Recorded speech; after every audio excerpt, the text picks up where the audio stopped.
রাসূল আকরাম সাল্লাল্লাহু আলাইহি ওয়াসাল্লামের কাছে একজন বেদুইন সাহাবী আইসা প্রশ্ন করতেছে, ইয়া রাসূলুল্লাহ, কিয়ামত কখন হবে? নবীজি ছিলেন উম্মতের রূহানি ডাক্তার। নবীজি সাল্লাল্লাহু আলাইহি ওয়াসাল্লাম দেখা যাইত একই প্রশ্ন বিভিন্ন ব্যক্তি করেছে, একই প্রশ্নের উত্তর ওই ব্যক্তির অবস্থার আলোকে নবীজি ভিন্ন ভিন্ন দিতেন। যেমন একজন গ্রাম্য সাহাবী আইসা প্রশ্ন করতেছে, মাতাসা, কিয়ামত কখন হবে? ওই লোকের প্রশ্নের ভাবটা ছিল এইরকম, সে কেমন যেন গাঠি গুঠি নিয়া কিয়ামতের জন্য অপেক্ষা করতেছে, কোন সময় কিয়ামত আসবে। তার বলার দ্বারা মনে হইতেছিল এইরকম, মনে করেন আপনারা যখন ঢাকায় যাবেন, চৌমোহনী গিয়া টিকিট কাটছেন, গাড়ি ছিল 10টার, 10:30 বাজে গেছে, গাড়ি এখনো আসে নাই, আপনি ব্যাগ ট্যাগ লাগেজ নিয়ে রেডি, 10:30 বেজে গেছে, গাড়ি তখনও আসে নাই। কাউন্টার মাস্টারে গিয়া আপনি বলবেন যে গাড়ি কখন আসবে। আপনি টিকিট কাইটা বইসা আছেন, প্রশ্ন করেছেন গাড়ি কখন আসবে, আর যে টিকিট কাটে নাই সে জিজ্ঞাসা করতেছে গাড়ি কখন আসবে। বলেন তো, কাউন্টার মাস্টারকে আপনি আর একজন একই প্রশ্ন করলেন, কিন্তু দুইজনের প্রশ্নের মধ্যে তফাৎ আছে না নাই? আপনি তো গাঠি নিয়া রেডি, ব্যাগ নিয়া রেডি, গাড়ি কখন আসবে মিয়া, টাইম চলে যাইতেছে, কখন আসবে বলো।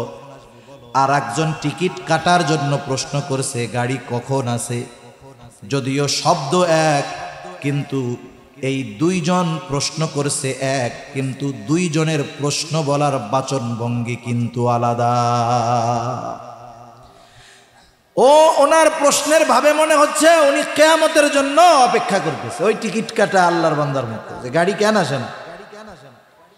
এই ব্যক্তির প্রশ্নের অবস্থা নবীজি বুঝতে পারছেন, জবাব না দিয়া পাল্টা প্রশ্ন করছেন, মা আ'দাত্তা লাহা, তুমি কিয়ামতের জন্য কি পাথেয় সংগ্রহ করেছো?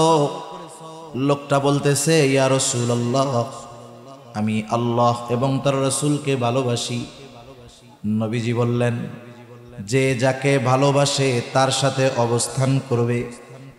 ওই লোকটাও প্রশ্ন করতেছে কখন কিয়ামত হবে?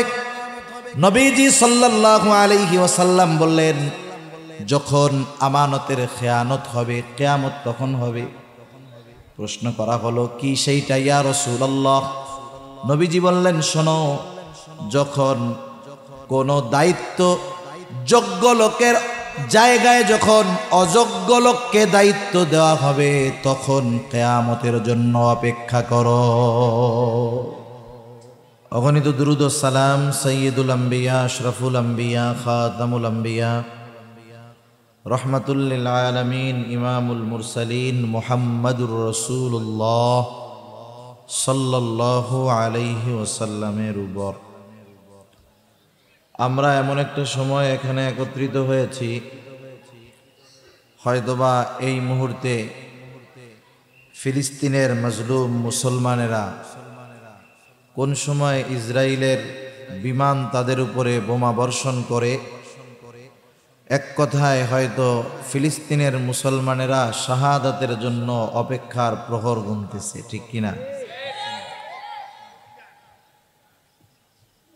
ফিলিস্তিন এটা একটা পবিত্র ভূমি, জেরুজালেম পবিত্র শহর, বাইতুল মুকাদ্দাস, আল কুদুস, মসজিদুল আকসা একই কথা। এর চতুর্পাশকে আল্লাহ তাআলা বরকতময় করেছেন। সেই নবীদের আগমনের ভূমি ফিলিস্তিন।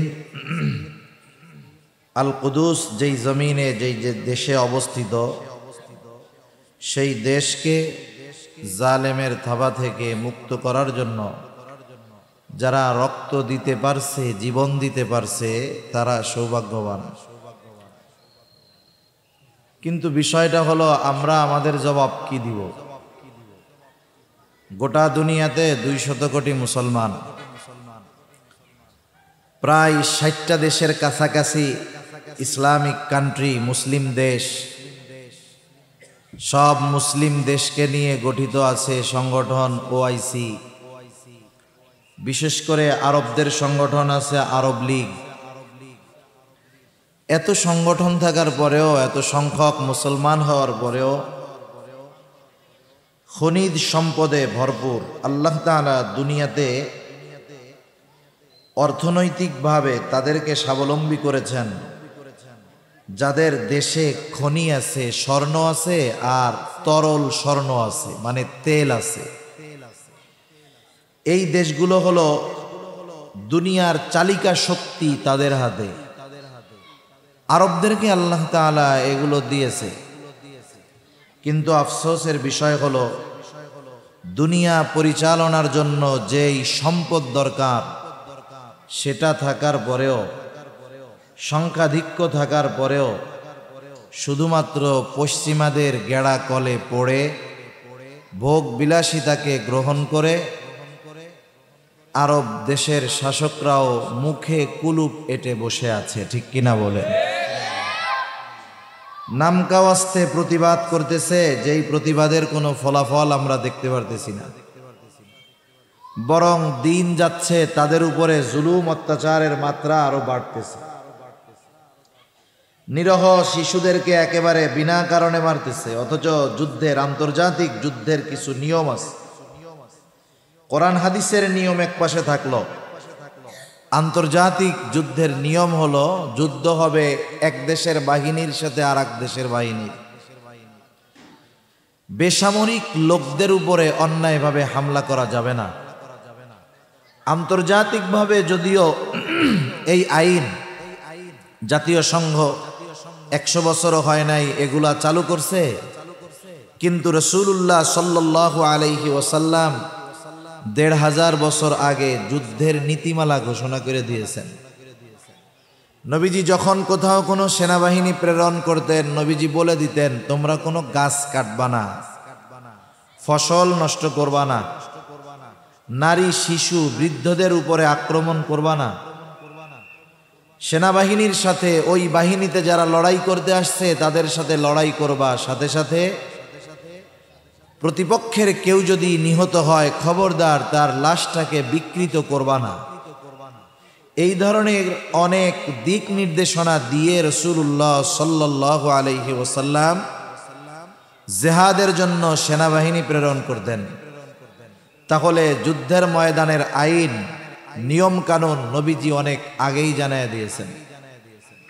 ওই নিয়মের আলোকে এখনো নিয়ম আছে, কিন্তু নিয়মটা কেউ মানে না। দেখা যায় ইসরায়েলের উপরে যারা আক্রমণ করতেছে, গোটা দেশ না, একটা সংগঠন, স্বাধীনতাকামী সংগঠন তাদের উপরে আক্রমণ করতেছে হামাস। হামাসের মুজাহিদদের কিছু করতে না পেরে বেসামরিক নাবালক, বৃদ্ধ বৃদ্ধা, নারীদের উপরে বোমা ফালায়া নির্বিচারে অন্যায়ভাবে তাদের হত্যা করতেছে। ঠিক কিনা বলেন? এই যে গত সপ্তাহে হসপিটালের সামনে বাচ্চারা খেলাধুলা করতেছে, একটা মিশনারি হসপিটাল, ওই হসপিটালের তত্ত্বাবধানে আছে খ্রিস্টানেরা।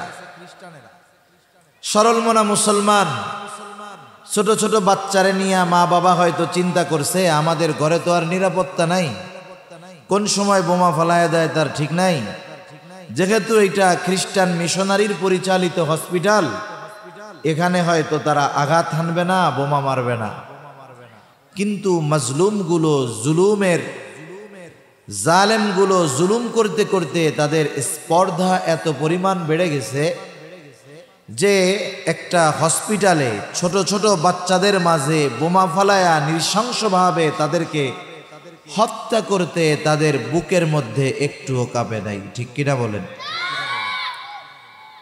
আসল বিষয় হলো ফিলিস্তিনের মুসলমান যারা, এরা তো এটাতে অভ্যস্ত।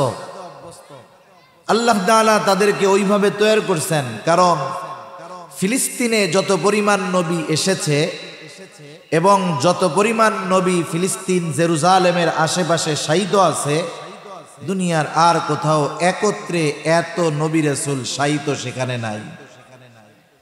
শুধু তাই না, ফিলিস্তিনের ভূমি জেরুজালেম, মসজিদুল আকসা তো এমন এক ভূমি, আল্লাহ তাআলা একমাত্র ওই জায়গাতেই পৃথিবীর শুরু থেকে নিয়ে মুহাম্মাদুর রাসূলুল্লাহ সাল্লাল্লাহু আলাইহি ওয়াসাল্লাম পর্যন্ত যত নবী রাসূল এসেছেন, আল্লাহ তাআলা সব নবী রাসূলকে একত্রিত করেছেন যেই জমিনে, সেই জমিন হলো ফিলিস্তিনের জেরুজালেমের মসজিদুল আকসা। ঠিক কিনা বলেন? বাইতুল মুকাদ্দাস, যেখানে সব নবীর পদাচারণা আল্লাহ তাআলা ঘটিয়েছেন। এই আল কুদুস, এই ফিলিস্তিনের পবিত্রতা রক্ষার্থে গাজার ফিলিস্তিনের মুসলমানেরা নিজেদেরকে, নিজেদের জীবন উৎসর্গ করার জন্য আগের থেকেই প্রস্তুত। তারা শুধু তাই না, শাহাদাতের জন্য তারা প্রস্তুত। ছোট ছোট বাচ্চারা খেলাধুলা করে না, আমাদের অঞ্চলে খেলাধুলা করে, কবিতা পড়ে, বিভিন্ন রকমের খেলাধুলা, কবিতা পড়ে। আমরাও কবিতা পড়াই ছোট ছোট বাচ্চাদের। হাট্টিমা টিম টিম, মাথায় পাড়ে ডিম, খাড়া দুইটা শিং, তারা হাট্টিমা টিম টিম, এরকম কবিতা আছে না? এটা তো মিথ্যা কথা। হাট্টিমা টিম দেখছেন কোনোদিন কেউ? এমনিও তো কোনোদিন দেখি নাই, ওটা স্বপ্নে দেখারও সম্ভাবনা নেই। যে জিনিসের অস্তিত্ব নাই এটা স্বপ্নে দেখবেন কেমনি? তা যাই হোক, আমরা তাদেরকে খেলার সময় এই কথাগুলা শিক্ষা দেই। আর ফিলিস্তিনের গাজার মা বাবারা তাদের সন্তানদের শিক্ষা দেয়, শহীদ হলো হাবিবুল্লাহ, শহীদ আল্লাহর বন্ধু, এ কথা বলে আর তারা আনন্দে খুশিতে লাফালাফি করে। সুবহানাল্লাহ। শুধু তাই না, ছোট ছোট বাচ্চারা তাদের গায়ের বিভিন্ন অংশে নিজের নাম, পরিচয় এগুলো লেখা রাখে। কেন? কোন সময় জালেমের আঘাতে শাহাদাত বরণ করে, মাথাটা উড়া যায়, দেহ ছিন্ন বিচ্ছিন্ন হয়ে যায়, চেহারা না দেখলে তো তার দেহটাকে, বডিটাকে শনাক্ত করা কঠিন হবে। বিভিন্ন অংশে নাম পরিচয় লেখা, যাতে বুঝতে পারে যে এই বডিটা, এই দেহটা অমকের, অমকের ছেলের, তার বাসাটা এই জায়গায়। একটু চিন্তা করে দেখেন যে তাদের মন মানসিকতা, অন্তরের মধ্যে কতটা শাহাদাতের তামান্না থাকলে এইভাবে নিজেদেরকে প্রস্তুত করতে পারে। সুবহানাল্লাহ। এরা তো ধ্বংসস্তূপের উপরে বসে, আমরা তো কান্না করি সামান্য বিপদে, এরা ধ্বংসস্তূপের উপরে বসে হাসি দেয়, হাসি। যারা এই অবস্থার উপরে, ধ্বংসস্তূপের উপরে বসে হাসতে পারে, আশা করা যায় এদের মাধ্যমে, এদের নেতৃত্বে এ দুনিয়া থেকে জালেমের চূড়ান্ত পতন হবে ইনশাআল্লাহ।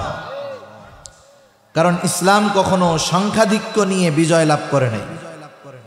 ইসলামের ইতিহাসে যতগুলো জেহাদ আছে, প্রত্যেকটা জায়গায় এই বিষয়টা পরিলক্ষিত হয়েছে। সংখ্যার দিক দিয়েও মুসলমানেরা কম, অস্ত্রের দিক দিয়েও মুসলমানেরা দুর্বল। কিন্তু যুদ্ধে জয়ী হওয়ার জন্য, আল্লাহর রাস্তায় জয়ী হওয়ার জন্য যেই বিষয়টা দরকার, ঈমানি শক্তি, এটাই ছিল মুসলমানদের মূল অস্ত্র। ঠিক কিনা বলেন? আমরা তো হাজার হাজার মাইল দূরে। আসলে ফিলিস্তিনের কথা বলতে গেলে, এই খবরগুলা দেখলে হৃদয় চাপায়, কষ্ট চাপায় রাখা কঠিন হয়ে যায়।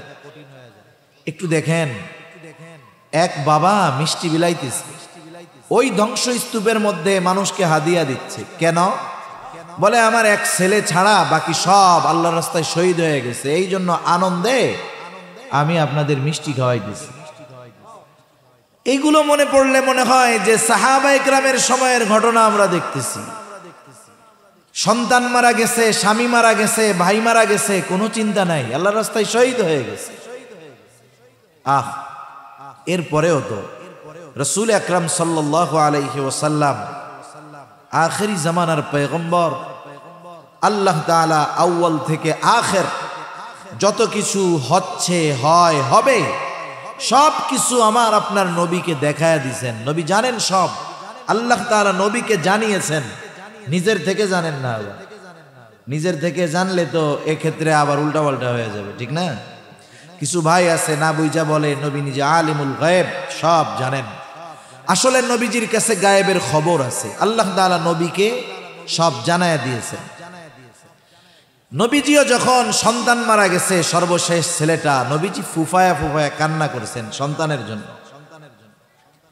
স্বাভাবিক, কলিজার টুকরা সন্তান যখন মারা যায়, শহীদ হয়, ওই সন্তানের কাফনে মোড়ানো দেহটা মা বাবার কাছে কত যে ওজন, বাবার কাঁধে কত যে ওজন, এটা মা বাবা ছাড়া কেউ অনুধাবন করতে পারে না, ঠিক কিনা বলে?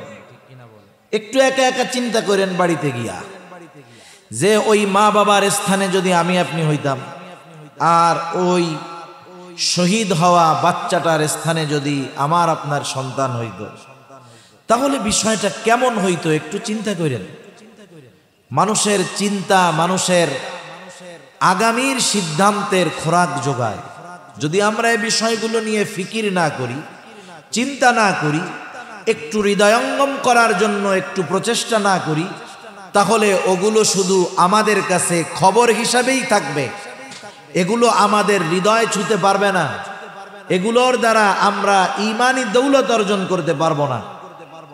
সাথে সাথে এ বিষয়টাও খেয়াল রাখবো, যারা ওই মাসুম বাচ্চাদের উপরে এই ধরনের অত্যাচার জুলুম করলো, তাদের সাথে, তাদের ব্যাপারে আমাদের তাদের সাথে সম্পর্ক কেমন হবে, তাদের সাথে আচরণ কেমন হবে, এ বিষয়টার ব্যাপারেও সিদ্ধান্ত নেওয়া জরুরি, ঠিক কিনা বলেন? তা আমরা দোয়া করি, এত দূর থেকে আসলে ইচ্ছা থাকলেও আমরা যাইতে পারতেছি না বিধায় প্রস্তুত থাকা লাগবে না, বিষয়টা এমন না। সর্বহালতে প্রস্তুত তো থাকতে হবে। যুদ্ধের ময়দানে জয়ী হওয়ার জন্য শুধু অস্ত্রের প্রয়োজন হয় তা না, যুদ্ধের ময়দানে, জিহাদের ময়দানে জয়ী হওয়ার জন্য অস্ত্রের সাথে অশ্রুরও দরকার হয়। বদর যুদ্ধ যখন শুরু হয়েছে, রাসূলুল্লাহ সাল্লাল্লাহু আলাইহি ওয়াসাল্লাম অজর দ্বারায় দোয়া করতেছেন আর কান্না করতেছেন। আবু বকর সিদ্দিক রাদিয়াল্লাহু তাআলা আনহু আল্লাহর রাসূল সাল্লাল্লাহু আলাইহি ওয়াসাল্লামের কাছে আসছেন। এত পরিমাণ কান্না দোয়া নবীজি করেছেন, আবু বকর সিদ্দিক রাদিয়াল্লাহু তাআলা আনহু বলতেছে, ইয়া রাসূলুল্লাহ থামেন, যথেষ্ট হয়েছে, নিশ্চয়ই আল্লাহ তাআলা আমাদেরকে বিজয় দান করবে। সুবহানাল্লাহ। ওইখানে তো কিছু আল্লাহর বান্দা সশস্ত্র লড়াইয়ে ব্যস্ত আছে, আল্লাহ তাআলা জানি তাদেরকে আসমানি নুসরাত দেন, আসমানি সাহায্য করেন। এজন্য সুদূর বাংলাদেশ থেকে আমরা ওই মাজলুম ফিলিস্তিনি ভাইদের জন্য একটু অশ্রু প্রবাহিত করতে পারবো না? ইনশাআল্লাহ আমরা চেষ্টা করব, তাদের জন্য দোয়া করব, প্রতি নামাজে তাদের জন্য দোয়া করব। আমি এই নিয়ত করব যে প্রতিদিন 2 রাকাত নামাজ আমি তাদের জন্য আদায় করব, যে আল্লাহ, মুসলমানদের প্রথম কিবলা, দুনিয়ার দ্বিতীয় মসজিদ, রাসূল আকরাম সাল্লাল্লাহু আলাইহি ওয়াসাল্লামের মেরাজের সূচনা যেখান থেকে হয়েছে, মেরাজের সূচনা হয়েছে মসজিদুল আকসা থেকে, মসজিদুল হারাম থেকে মসজিদুল আকসা পর্যন্ত সফরটা হয়েছে ইসরা, জমিনে ভ্রমণ হয়েছে। ঊর্ধ্ব আকাশের ভ্রমণ শুরু হয়েছে মসজিদুল আকসা থেকে। এমন এক জমিন, যেই জমিনে সব নবীকে আল্লাহ তাআলা একত্রিত করেছেন। আল্লাহ সেই জেরুজালেম, মসজিদুল আকসা, সেই দেশ ফিলিস্তিনের সম্মান রক্ষার্থে যারা আল্লাহর রাস্তায় যুদ্ধ করতেছে, জিহাদ করতেছে, আল্লাহ আপনি তাদেরকে আসমানি সাহায্য দিয়ে বিজয় দান করেন। এ দোয়া করা যাবে না ইনশাআল্লাহ? আল্লাহ তাআলা তৌফিক দান করুন, সকলে বলি আমিন। আমি আপনাদের খেদমতে পবিত্র কোরআনুল কারীমের সূরাতুন নিসার 58 নম্বর আয়াত তিলাওয়াত করেছি। রাসূল আকরাম সাল্লাল্লাহু আলাইহি ওয়াসাল্লামের অগণিত হাদিস থেকে একটা হাদিস পাঠ করেছি। আল্লাহ তাআলার কাছে তৌফিক চাই, আল্লাহ তাআলা কিছু কথা বলার সুযোগ করে দেন, যে কথাগুলো আমাদের সবার দুনিয়া এবং আখিরাতের জন্য কল্যাণকর হয়। সকলে বলি আমিন। আমি যে আয়াতখানা আপনাদের খেদমতে তিলাওয়াত করেছি, উক্ত আয়াতের মধ্যে আল্লাহ সুবহানাহু ওয়া তাআলা খুবই সুন্দর 2টা নসিহত, 2টা ওয়াজ আমাদেরকে করেছেন। ওয়াজ করেছেন কে? একটু জোরে বলেন না, কে? আল্লাহ ওয়াজ করেছেন। শুধু তাই না, নিজে ওয়াজ করে নিজের ওয়াজের প্রশংসাও আবার নিজে করতেছেন। আল্লাহ তাআলা বলেন, ইন্নাল্লাহা ইয়া'মুরুকুম আন তু'আদ্দুল আমানাতি ইলা আহলিহা ওয়া ইযা হাকামতুম বাইনান নাসি আন তাহকুমু বিল আদল ইন্নাল্লাহা নি'ম্মা ইয়া'iযুকুম বিহ ইন্নাল্লাহা কানা সামিআম বাসীরা। আল্লাহ রাব্বুল আলামিন বলেন, ইন্নাল্লাহা ইয়া'মুরুকুম, নিশ্চয়ই আল্লাহ তাআলা তোমাদেরকে আদেশ করতেছেন। কি আদেশ?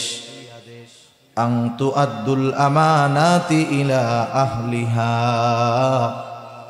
যে তোমরা আমানত তার হকদারের কাছে ফিরায়া দাও। আল্লাহ তাআলা এক নম্বরে আদেশ করতেছেন আমানত তার হকদারের কাছে ফিরায়া দাও। দুই নম্বর আদেশ, ওয়া ইযা হাকামতুম বাইনান নাস আন তাহকুমু বিল আদল, আর তোমরা যখন মানুষের মধ্যে বিচার আচার করবা, ন্যায় বিচার করবা। এক নম্বর আদেশ, আমানত হকদারের কাছে ফিরায়া দাও। দুই নম্বর আদেশ, ন্যায় বিচার করবা। আল্লাহ তাআলা এরপরে বলতেছেন, ইন্নাল্লাহা নি'ম্মা ইয়া'iযুকুম বিহ, নিশ্চয়ই আল্লাহ তোমাদেরকে কতই না সুন্দর ওয়াজ করলেন। তার মানে এই দুইটা নসিহত, এই দুইটা ওয়াজ, দুইটা উপদেশ, সুন্দর উপদেশ। ইমাম শাফিঈ রাহমাতুল্লাহি আলাইহি বলেন, এই দুইটা নির্দেশ এমন নির্দেশ, যদি কোনো মুমিন তার জীবনের সাথে এই দুইটা বিষয়কে পরিপূর্ণভাবে ফিট করতে পারে, তার জীবনটা যদি সে এই দুই উপদেশের আলোকে সাজায়া আমলে পরিণত করতে পারে, ইমাম শাফিঈ রাহমাতুল্লাহি আলাইহি বলেন, এই মুমিন সফল কাম হয়ে যাবে। এক নম্বরে আল্লাহ তাআলা বলেন, আমানত তার হকদারের কাছে ফিরায়া দাও। যদিও এই আয়াত নাজিল হওয়ার একটা কারণ আছে, নির্দিষ্ট একটা ঘটনাকে কেন্দ্র করে আয়াতটা নাজিল হয়েছে, তথাপি মুফাসসিরিনে কেরাম বলেন, এই আয়াতের দ্বারা সকল ধরনের আমানত উদ্দেশ্য। নবীজিও আমানতের ব্যাপারে সর্বোচ্চ গুরুত্ব আরোপ করেছেন। রাসূল আকরাম সাল্লাল্লাহু আলাইহি ওয়াসাল্লাম এক হাদিসের মধ্যে জানায় দেন, নবীজি বলেন, আরবাউন ইযা কুন্না ফিকা ফালা আলাইকা মা ফাতাকা মিনাদ দুনিয়া। নবীজি বলেন, চারটি জিনিস যদি তোমার মধ্যে থাকে, ফালা আলাইকা, আর কোনো কিছু তোমার নাই, কিন্তু ওই চার গুণ তোমার মধ্যে আছে। নবীজি বলেন, চিন্তার কোনো কারণ নাই। এই চার গুণে গুণান্বিত মোমেন দুনিয়ায় যদি তার কোনো কিছু নাও থাকে, চিন্তার কোনো কারণ নাই। নবীজি বলেন, মা ফাতাকা মিনাদ দুনিয়া, এই চার গুণে গুণান্বিত হওয়ার কারণে দুনিয়া তার হাত ছাড়া হবে না। চার গুণের কথা বর্ণনা করতে গিয়ে নবীজি এক নম্বরে বলেন, হিফযু আমানাতিন, আমানতের হেফাজত করা। আমানতের হেফাজত করা এটা গুরুত্বপূর্ণ একটা বিষয়। কিছু কর্ম আছে, কিছু আমল আছে যেটা শুধুই আমল, এটার সাথে ঈমান সম্পৃক্ত নয়। আমল করলে সওয়াব, না করলে অসুবিধা নেই। কিন্তু আমানতদারিতা এমন এক জিনিস, এমন এক আমল যেটার সম্পৃক্ততা হলো ঈমানের সাথে। রক্তের মধ্যে পানি আছে, জানেন তো? কি আছে? পানি। পানি।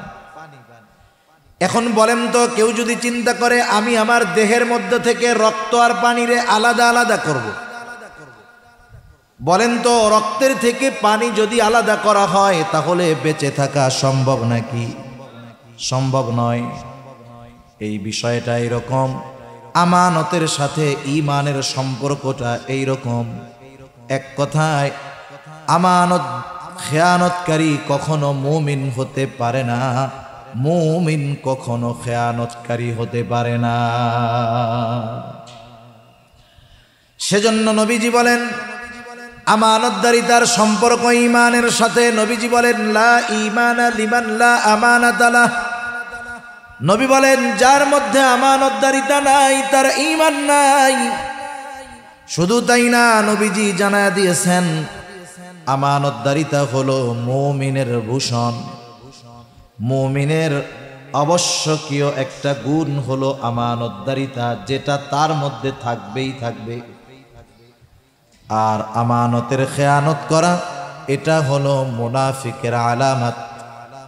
সেই জন্য মুমিন কখনো খেয়ানতকারী হতে পারে না, আর খেয়ানত যে করে সে কখনো মুমিন হতে পারে না। নবীজি সাল্লাল্লাহু আলাইহি ওয়াসাল্লাম হাদিসের মধ্যে জানায় দেন, এক হাদিসের মধ্যে আসছে মুনাফিকের আলামত হলো তিনটা। নবীজি বলেন, ইদা হাদ্দাসা কাযাবা। মুনাফিকের অন্যতম আলামত, মুনাফিক যখন কথা বলে মিথ্যা কথা বলে। ইদা ওয়াদা আখলাফা, যখন সে ওয়াদা করে ওয়াদা খেলাফ করে। ইদা তুমিনা খানা, আমানতের খেয়ানত করে। আরো হাদিসের মধ্যে আরো কয়েকটা বাড়ায় আসছে, ওয়া ইদা তাখাসামা ফাজারা, যখন কারো সাথে একটু ঝগড়া হয় সে সীমা লঙ্ঘন করে অশ্লীল মন্দ কথাবার্তা বলে। এগুলো মুনাফিকের আলামত। আফসোসের বিষয় হলো আলামত মুনাফিকের, কিন্তু সমাজে অনেক মুমিনের মধ্যে এই চারটা মুনাফিকের আলামত একসাথেই পাওয়া যায়। ঠিক কিনা বলেন? দুই চারজন আপনাদের এলাকায় আসেনি এরকম? সব জায়গায় আছে। এমন না যে আপনাদের এদিকে আছে আমাদের ওইদিকে নাই, বিষয়টা এমন না। এই মুনাফিকের চার আলামত এমন ব্যক্তির মাঝে আছে, দেখা যায় সে 5 ওয়াক্ত নামাজও পড়ে, হজও করছে, সব কিছু আছে ঠিক, কিন্তু মুনাফিকের আলামতের ডিব্বা নিয়ে ঘুরতেছে। আছে না নাই? নবীজি বলেন, চারটাই যদি থাকে ওইটা হলো খাঁটি মুনাফিক। আর যদি একটা থাকে তাহলে কমপক্ষে মুনাফিকের আলামত তার মধ্যে আছে। এই আলামতগুলো হলো ভাইরাস, জীবাণু। করোনা ভাইরাস জীবাণু দেখা যায় না, কিছু কিছু জীবাণু, কিছু কিছু ভাইরাস আছে এতটা মারাত্মক জীবনকে ধ্বংস করে দেয়। যেমন ক্যান্সার রোগী যারা, তারাও ভাইরাস জীবাণুর দ্বারা আক্রান্ত। দেখা যাবে যে কোনো ঘা থেকে বা যে কোনো কিছু থেকে ক্যান্সারের জীবাণু প্রকাশ পেয়েছে। ক্যান্সার হলো এমন এক রোগ যেটার আলামত সহজে প্রকাশ পায় না। যখন আলামত প্রকাশ পায় ওই সময় চিকিৎসা করে ফিরে আসা কঠিন হয়ে যায়। একজন ব্যক্তি যখন পরিপূর্ণভাবে ক্যান্সারের জীবাণু দ্বারা আক্রান্ত হয়ে যায়, টাকা পয়সা থাকলে বড় চিকিৎসা করে, বিদেশে যায়, কেমোথেরাপি দেয়, রেডিওথেরাপি দেয়। ক্যান্সারের রোগী যাদেরকে থেরাপি দেওয়া হয়, সুন্দর চেহারার মানুষটাও কালো কুসকুসে হয়ে যায়, স্বাস্থ্যবান মানুষটার স্বাস্থ্য ভেঙে যায়, সারা গায়ে পশম, মাথার চুল, মুখের দাড়ি সব কিছু ওই রেডিয়েশনের কারণে সব কিছু দেহ থেকে ঝরে যায়। দাড়ি ঝরে যায়, চুল ঝরে যায়, একেবারে চোখের উপরের ভুরুটা, চোখের পাপড়িটাও উঠা যায়। আমি যতজনরে দেখছি ক্যান্সারের পরে থেরাপি নিয়েছে, যুবক মানুষ, কিন্তু 10-15 বছর থেরাপি নেওয়ার পরে বেঁচে আছে এমনটা আমি দেখি নাই। 4-5-6 বছরের মধ্যে শেষ, দুনিয়া থেকে চলে যায়। তাহলে ক্যান্সার এমন এক ভাইরাস, এমন এক জীবাণু যেটা মানুষের জীবন ধ্বংস করে দেয়। কিন্তু মুনাফিকের আলামত গুলাও ভাইরাস, জীবাণু। এটা হয়তো মানুষের জীবন ধ্বংস করবে না, কিন্তু এই মুনাফিকের আলামত গুলো মুমিনের মধ্যে যদি বিস্তার লাভ করে ফেলতে পারে, মুমিনের ঈমানকে ধ্বংস করে তাকে জাহান্নামী বানায়া দিবে। ক্যান্সারের কারণে মরে যাবে হয়তো, কিন্তু ঈমান ধ্বংস হবে না হয়তো। কিন্তু মুনাফিকের আলামত এগুলা যদি আমার আপনার মধ্যে থাকে, এগুলো আমার ঈমান নষ্ট করে দেওয়ার কারণ হয়ে যেতে পারে। এজন্য আল্লাহ তাআলা কোরআনুল কারীমে মুনাফিকের ব্যাপারে যা বলছেন, কাফেরের ব্যাপারেও বলেন নাই। আল্লাহ তাআলা বলেন, ইন্নাল মুনাফিকিনা ফিদ দারকিল আসফালি মিনান নার ওয়া লান তাজিদা লাহুম নাসীরা। মুনাফিকের স্থান হবে একেবারে জাহান্নামের তলদেশে। তাদের জন্য আপনি কোনো সাহায্যকারী পাবেন না, কোনো সাহায্যকারী তাদের নাই। সেজন্য নবী আমাদেরকে মুনাফিকের আলামতগুলো জানায় দিয়েছেন। নবীজি মুনাফিকের আলামতগুলোর মধ্যে অন্যতম একটা আলামত, ইদা তুমিনা খানা, আমানতের খেয়ানত করা। তাহলে বোঝা গেল আমানতের হেফাজত করা এটা মুমিনের ভূষণ, আর আমানতের খেয়ানত করা এটা হলো মুনাফিকের অন্যতম আলামত। সেজন্য নেফাকি থেকে আমাদেরকে, আমানতের খেয়ানতদারিতা থেকে আমাদের বাঁচতে হবে। আমার আপনার নবী আমানতদার নবী ছিলেন। নবীজির আমানতদারিতার গল্প যদি বলি অনেক সময় পার হয়ে যাবে। নবীজির আমানতদারিতার ঘোষণা নবুয়াতির পরে আল্লাহ তাআলা দিয়েছেন, বিষয়টা এমন নয়। বরং নবীজির আমানতদারিতার ঘোষণা নবুয়াতির বহু বহু বছর আগে কাফেররা আমার আপনার নবীকে আমানতদার বলে উপাধি দিয়েছে। আল আমিন, বিশ্বস্ত, আমানতদার, সত্যবাদী, এ ধরনের উপাধি নবুয়াতির পরে আল্লাহ তাআলা দিয়েছেন এমনটা নয়। বরং নবুয়াতির বহু আগে মক্কার কাফেররা আমার আপনার নবীকে এই সমস্ত উপাধিতে ভূষিত করেছে। সুবহান।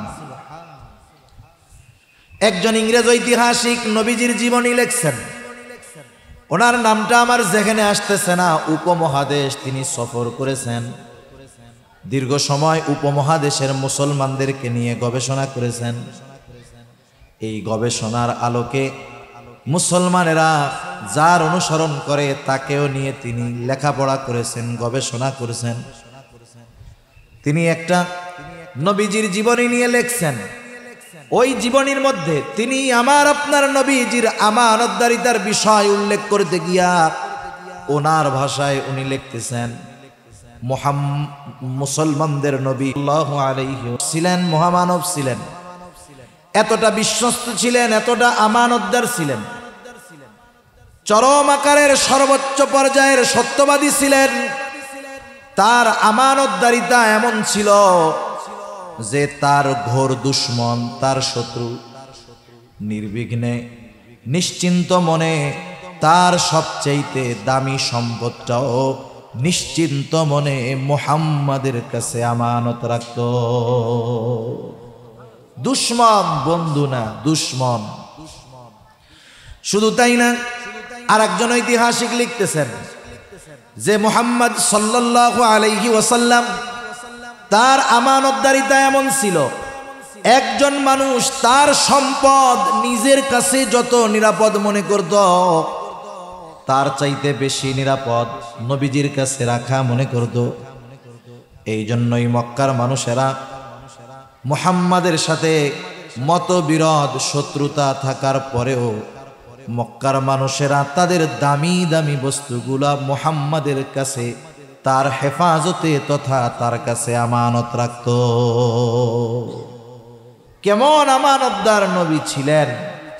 সেই আমানতদার নবীর উম্মত আমরা, আমাদের আমানতদারিতার অবস্থা যাচ্ছে তাই একেবারে। আমাদেরকেও আমানতদার হওয়ার দরকার। রাসূল আকরাম সাল্লাল্লাহু আলাইহি ওয়াসাল্লাম সেই জন্য আমানতদারিতার বিষয়গুলো আমাদেরকে সুস্পষ্ট করে দিয়ে গেছেন। সাধারণত আমরা মনে করি আমানত মনে হয় এটা লেনদেন সংক্রান্ত বিষয়ের সাথেই হয়, লেনদেনের মধ্যেই মনে হয় আমানতদারিতা হয়। কেউ আমার কাছে কোনো সম্পদ আমানত রাখলো, যথাসময়ে আমি তার সম্পদটাকে ফিরিয়ে দিলাম, আমি মনে করি আমি বড় আমানতদার। মানুষেরাও মনে করে হুজুর বড় আমানতদার।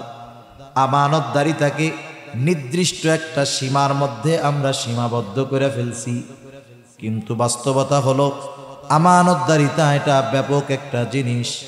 এক কথায় একটা মানুষের জীবনের পদে পদে প্রতিটা কদমে কদমে আমানত রয়েছে। কিন্তু এইটারে আমরা শুধু লেনদেনের মধ্যে সীমাবদ্ধ করে ফেলছি। সেজন্য আমানতদারিতার ব্যাপারে জানার দরকার। এক নম্বর বিষয়, আমানতদারিতা হয় লেনদেনের মধ্যে। লেনদেন সংক্রান্ত আমানতদারিতার বিষয়ে কম বেশি আমাদের ধারণা আছে, এরপরেও একটু বলার দরকার। একটা হলো আমাদের কাছে সাধারণভাবে কারো কাছে কিছু জমা রাখা, আর একটা হলো আমানত রাখা। আমানতদারিতার মাসালা একরকম, আর সাধারণভাবে জমা রাখার মাসালাটা আর একরকম।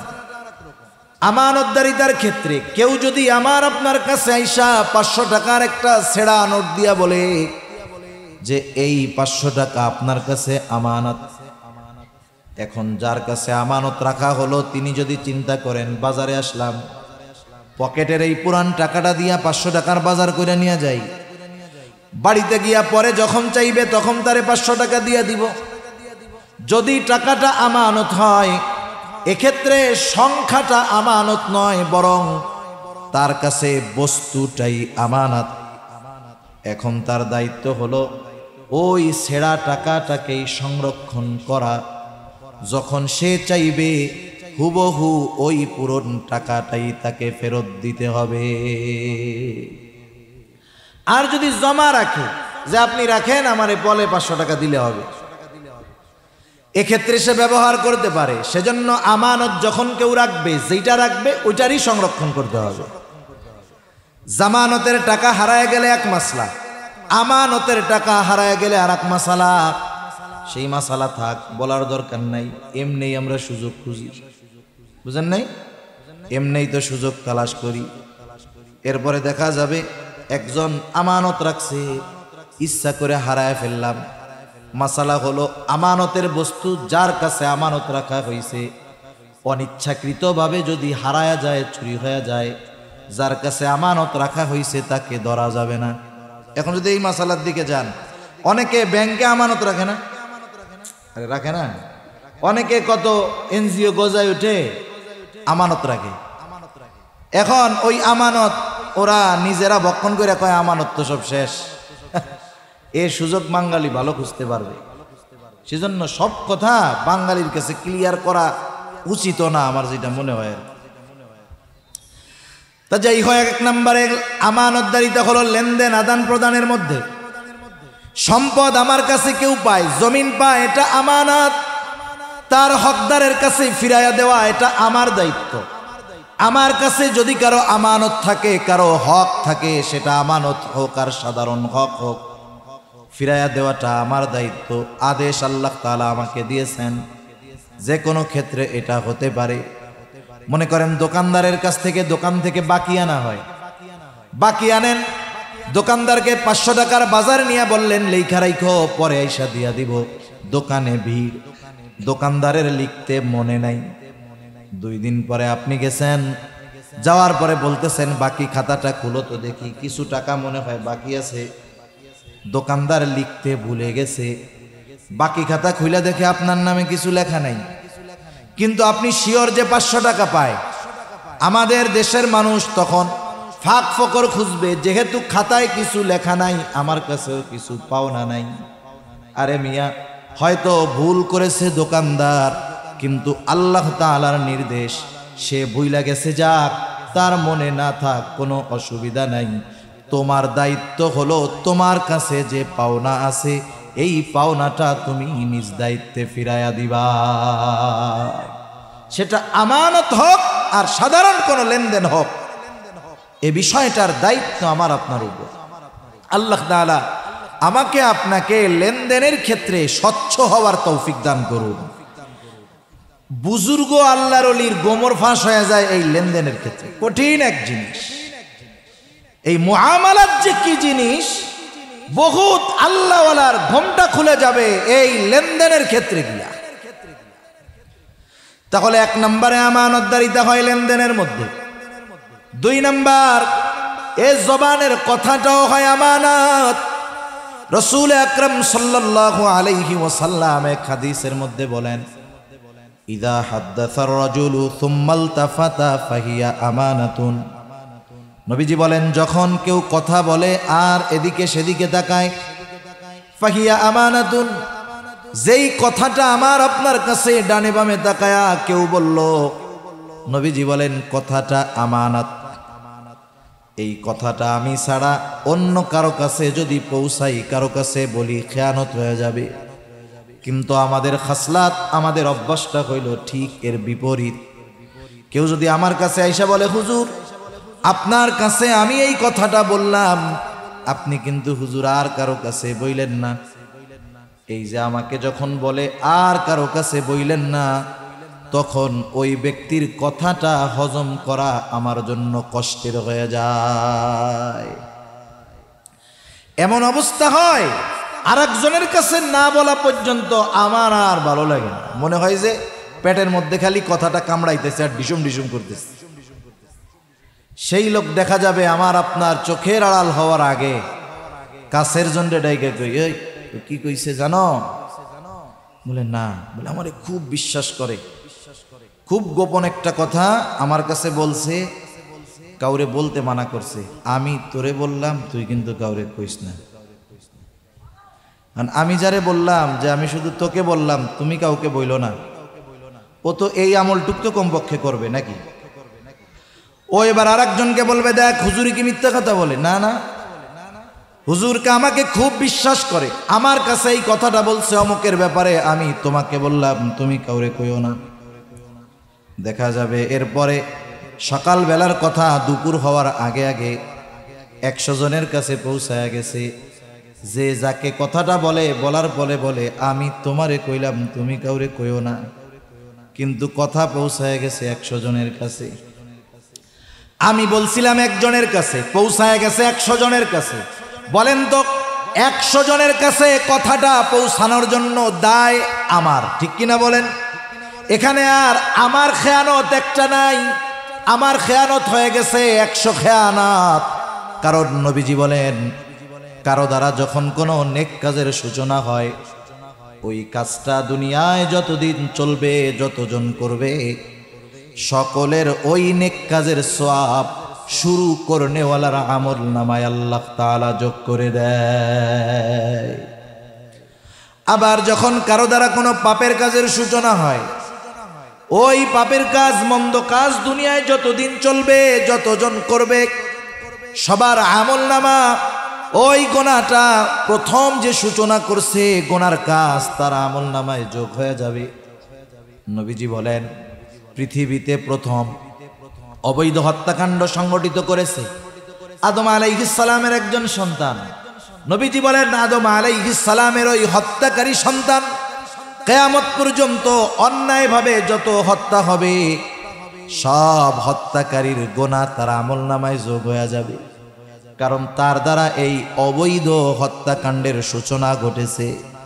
এই জন্য আমার আপনার দ্বারা যদি কখনো কথার খেয়ানত হয়ে যায়, ওই কথাটা যতজনের কানে পৌঁছাবে ততগুলো খেয়ানত হবে, আর ওই সকলের খেয়ানতের সমপরিমাণ গুনাহ আমার আপনার আমলনামায় যোগ হয়ে যাবে।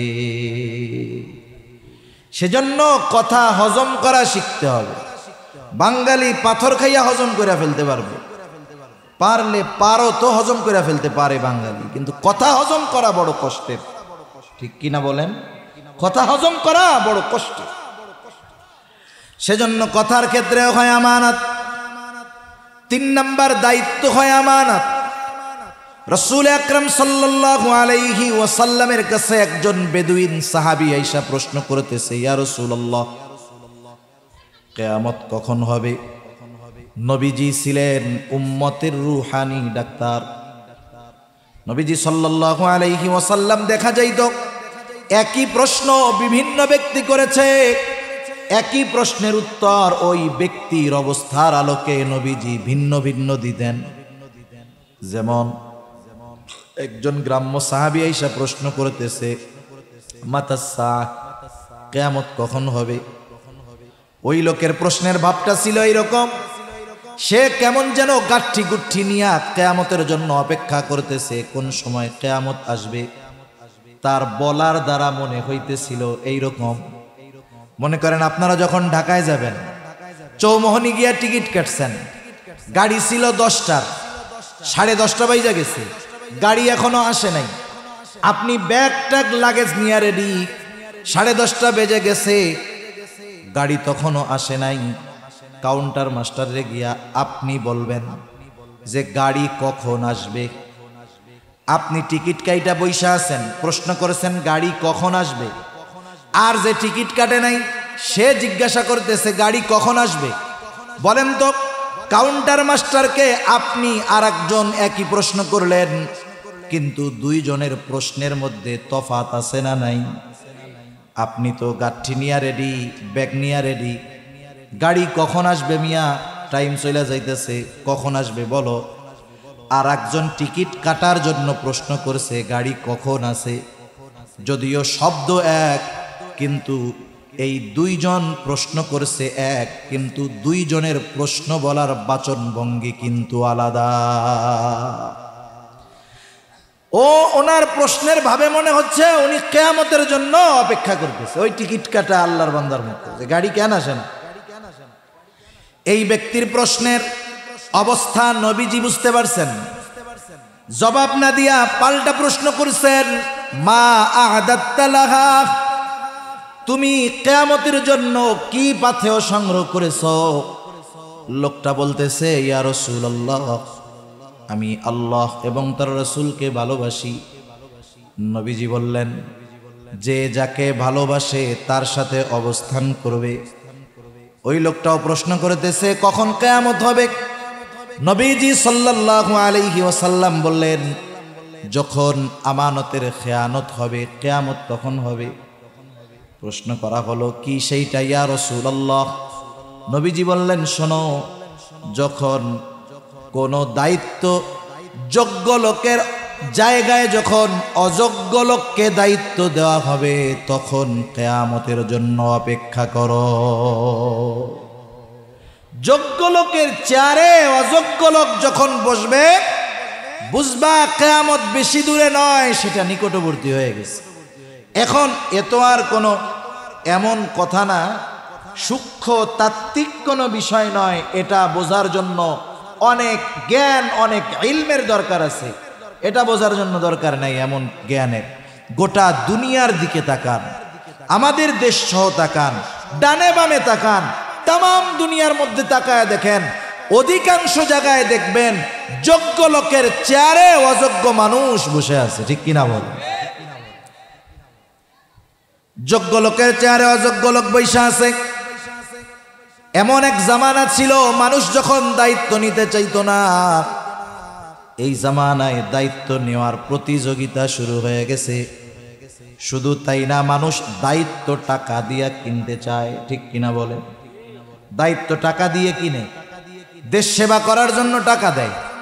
কতজন দেখবেন, অনেক ইউনিয়ন পরিষদে নির্বাচন হবে, গ্রাম হলো 10টা, ক্যান্ডিডেট 20 জন, প্রত্যেকেই ছাপাইছে অমক ভাই আপনাদের দোয়া প্রার্থী, এই মার্কায় ভোট দিয়া এই ইউনিয়নের জনগণের জন্য খেদমত করার সুযোগ করে দেন।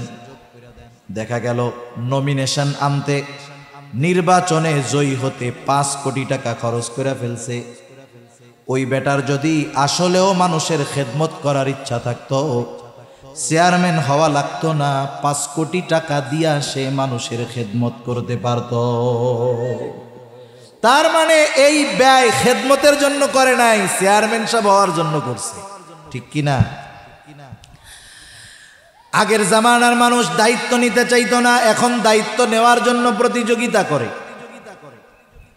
আমাদের কলিজার টুকরা ইমাম আজম আবু হানিফা রাহমাতুল্লাহি আলাইহি কেমন মানুষ ছিলেন? আমাদের সমাজে কিছু মানুষ আছে ইমামে আজমের ব্যাপারে জানে না, তাই সমালোচনা করে। আরে গর্ধবগুলা যদি ইমামে আজমের জীবনী পড়তো, তাকওয়া, জুহদ, ইলম, সব কিছুর দিক দিয়ে উনি ওনার জামানায় সর্বোত্তম ছিলেন। ইমাম আজমের অবস্থান ছিল এইরকম। খলিফা মনসুরের জামানা, রাস্তা দিয়ে খলিফা মনসুর চলতেছে, ইমামে আজমের সাথে সাক্ষাৎ। খলিফা মনসুর ইমাম আজম আবু হানিফা রহমাতুল্লাহি আলাইহিকে প্রস্তাব দিল, ইমাম আপনি প্রধান বিচারকের দায়িত্ব গ্রহণ করেন, আপনি চিফ জাস্টিসের দায়িত্ব গ্রহণ করেন, প্রধান বিচারপতির দায়িত্ব গ্রহণ করেন। খলিফা অফার দিয়েছে। ইমাম আবু হানিফা সাথে সাথে বললেন, খলিফা আমি এই দায়িত্ব গ্রহণ করতে পারবো না। খলিফা বলছে, মুখের উপরে খলিফার প্রস্তাব ফিরাই দিছে। খলিফার ইগোতে লাগছে, আত্মসম্মান বোধে লাগছে। খলিফা হাতের চাবুক দিয়ে ইমাম আবু হানিফার গায়ে একটা বাড়ি মারছে। খলিফা যখন রাজপ্রাসাদে ফিরে গেছে, খলিফা মনসুরের চাচা বলতেছে, মনসুর কাজটা তুমি ভালো করো নাই, ইমাম আজমের গায়ে চাবুক দিয়ে আঘাত করছো, কাজ ভালো করো নাই, তার কাছে ক্ষমা চাও। কারণ মানুষ যখন রাগে থাকে, মানুষ যখন রাগান্বিত হয়, এমন কিছু কাজ সে করে ফেলে সুস্থ অবস্থায় বা রাগহীন অবস্থায় ওই কাজটা সে কল্পনাও করে না। ঠিক কিনা বলেন? এই যে বড় মাদ্রাসা দাওরায়ে হাদিস পর্যন্ত প্রবীণ মাদ্রাসা, দাওরায়ে হাদিস পর্যন্ত প্রবীণ মাদ্রাসা, ওনাদের কাছে হয়তোবা মাঝে মধ্যে এরকম লোক আসে, একেবারে লুঙ্গি গেঞ্জি পইড়া দৌড় দিয়ে আইসা হাইসা হাজির, মুহতামিম সাহেবকে খুঁজে, মুফতি সাহেবকে খুঁজে। কি হইছে? বলে হুজুর বউয়ের সাথে রাগারাগি কইরা একসাথে 14 তালাক দিয়ে দিছি। আছে না নাই? বলেন তো দুনিয়ায় কেউ খুশি হইয়া তালাক দেয় নাকি? আরে রাগের মাথায় তো দেয়। এই লোকটা সুস্থ অবস্থায় স্ত্রীকে তালাক দেওয়ার কথা চিন্তাও করতো না। ওই কথা যদি অন্তরে আসতো, চিন্তায় আসতো, নিজেকে নিজে ধিক্কার দিত, অথচ রাগের সময় ওই কাজটা কইরা ফেলছে। কারণ একটা মানুষ যখন রাগে অতিরিক্ত রেগে যায়, তার নিয়ন্ত্রণটা শয়তান নিয়ে নেয়। ওই সময় শয়তান তাকে দিয়ে এমন কিছু কাজ করায় যে রাগহীন অবস্থায় সেটা সে কল্পনাও করতে পারে না। ওই সময় তো রাগে চাবুক দিয়া বাড়ি মেরে দিছে, এখন নিজে একটু অনুতপ্ত হইতেছে, আরে কাজটা করা ঠিক হয় নাই। কিন্তু উনি তো খলিফা, ইমাম আবু হানিফার কাছে গিয়ে মাপ চাইবে, এটাও তো লজ্জা লাগতেছে। খলিফা মনসুর এইবার তার বিশ্বস্ত লোকটাকে বলতেছে, যাও ইমাম আবু হানিফার কাছে যাও, আমার পক্ষ থেকে গিয়ে ক্ষমা চাও। যাওয়ার সময় 1 থলে স্বর্ণ মুদ্রা দিয়ে দিল। বলবা ইমাম খলিফা তার কর্মের জন্য অনুতপ্ত, লজ্জিত, আপনার কাছে ক্ষমা চেয়েছেন, আপনি ক্ষমা করে দিয়েন। আর এই 1 থলে স্বর্ণ মুদ্রা আপনার জন্য হাদিয়া দিয়েছে, আপনি যদি খলিফার হাদিয়াটা গ্রহণ করেন, খলিফা নিশ্চিত হবে যে আপনি তাকে ক্ষমা করে দিয়েছেন। এইবার ওই লোকটা ইমাম আবু হানিফার কাছে গেল, গিয়ে বলতেছে, ইমাম খলিফা আপনার সাথে যেই আচরণ করেছে এর জন্য তিনি লজ্জিত, ক্ষমা প্রার্থী। ইমাম আবু হানিফা বললেন, হ্যাঁ ক্ষমা করে দিলাম। এই জন্য দেখেন না, হায়রে মিয়া, উলামায়ে কেরামের দিলটাও কিন্তু নরম। এই জন্য কেউ যদি আলেমদেরকে কষ্ট দেয়, এরপরেও কেউ যদি আইসা ক্ষমা চায়, উলামায়ে কেরাম ক্ষমা করে দেয়। এটা তাদের দুর্বলতা না, কিন্তু এটা নববী এক সিফাত, নবীজির এক গুণ। আরে তায়েববাসী পাথর মারতে মারতে নবীজিকে রক্তাক্ত করে ফেলছে। কি পরিমাণ দেহের মধ্যে আঘাত, যে দেহের মধ্যে ছিদ্র ছিদ্র দাগ হয়ে গেছে। আয়েশা সিদ্দিকা রাদিয়াল্লাহু তাআলা আনহা দেখে বলতেছে, ইয়া রাসূলুল্লাহ সাল্লাল্লাহু আলাইহি ওয়াসাল্লাম, আপনার কি কখনো বসন্ত হয়েছিল নাকি? এটা কিসের দাগ? নবীজি বলতেছেন, এটা হলো তায়েববাসী না বুঝা আমাকে যে পাথর মারছে, সেই পাথরের আঘাতের দাগ। নবীজিকে যখন রক্তাক্ত করে ফেলছে তায়েববাসী, রক্ত জামা ভিজে গেছে, রক্ত বেয়ে বেয়ে জুতার মধ্যে ঢুকে গেছে, এত পরিমাণ রক্ত দেহ থেকে বাহির হয়েছে। রক্ত শুকায়া পায়ের সাথে নবীজির জুতা আটকে গেছে। নবীজি যখন ক্লান্ত দেহ নিয়ে তায়েফের এক আঙ্গুর বাগানের পাশে বিশ্রাম নিচ্ছেন, আল্লাহ তাআলা জিবরাইল আমিনকে পাঠায় দিয়েছেন, সাথে আরেকজন ফেরেশতা পাহাড়ের দায়িত্বে নিয়োজিত। ওই ফেরেশতা আয়েশা বলতেছে, ইয়া রাসূলুল্লাহ, আল্লাহ তাআলা আমাকে আপনার আদেশ পালনের জন্য পাঠিয়েছেন। এই কওম আপনার সাথে কেমন আচরণ করেছে আল্লাহ তাআলা দেখেছেন। আপনি যদি আদেশ করেন 2 পাহাড় মিশিয়ে তায়েববাসীকে পিষিয়ে দেওয়া হবে, নিশ্চিহ্ন করে দেওয়া হবে। এখানে যে একটা জনবসতি ছিল, জনপদ ছিল, একেবারে নিশ্চিহ্ন করে দেওয়া হবে। হায় রে, নবীজি কি বললেন?